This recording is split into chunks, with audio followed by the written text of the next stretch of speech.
Hello everyone. I wanted to do a video on the broadhead that I chose specifically when I went to Africa, and the kind of last minute trials and tribulations I had with that. So before I went there, I was convinced I wanted a mechanical broadhead, and I went for the G5 dead meat, I think it is called, which is this one. Little collar, secures, deploys an impact, you know the dance. Now, when I was initially tuning with this, they give you a practice field set. Now, I don't know whether it's just me, but they do not fly anything like them. That was just what I found.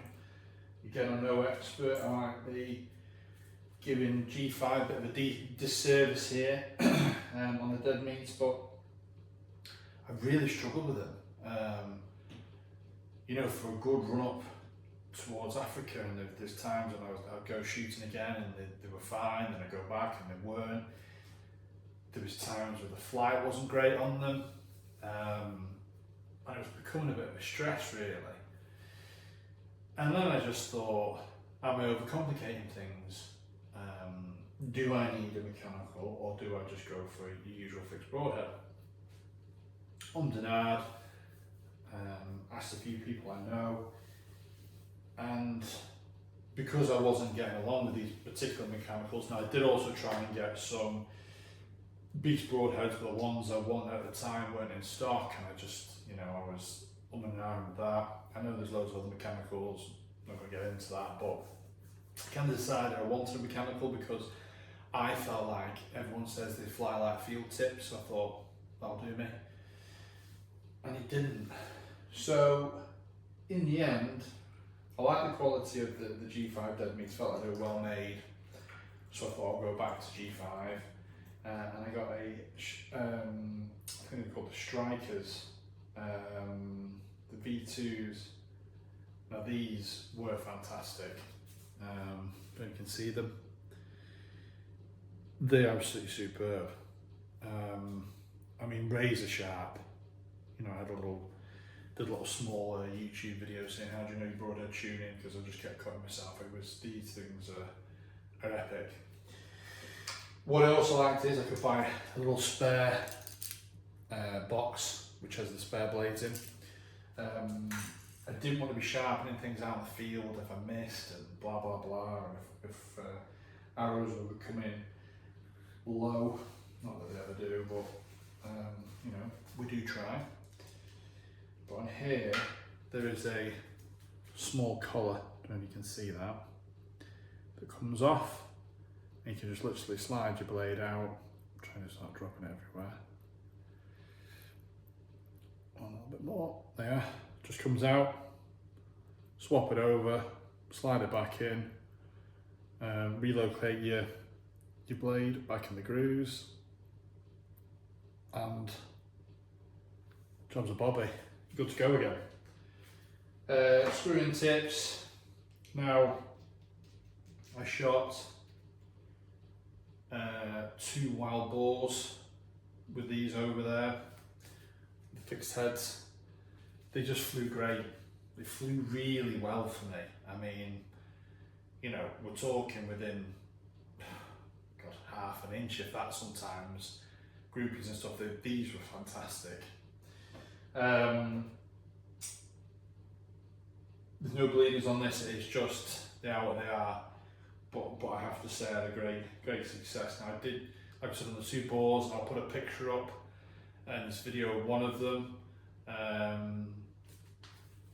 right behind the front leg, exactly where you want to be shooting basically. Didn't let me down with the accuracy, and my God, did it make an entrance hole to behold.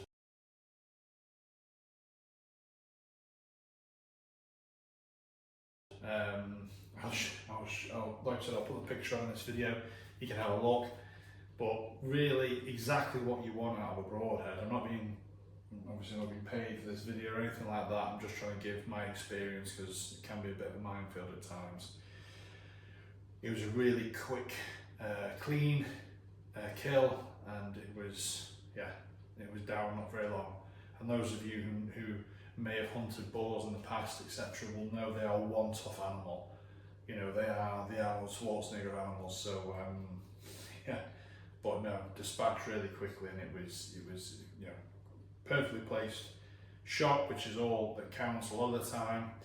But yeah, this little bad boy did its job, and my gosh, did it leave an entry wound and an exit wound that was to behold. Not from this video particularly, but I'm also trying the Super Saber fletchings at the minute.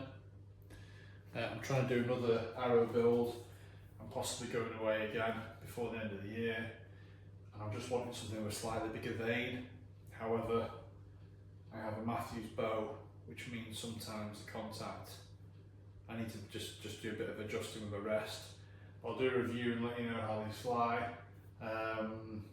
Because being honest, I think I'm going to probably stick to just your fixed broadheads. You know, it's old school I suppose now, but if it's not broke, don't fix it in a new scenario.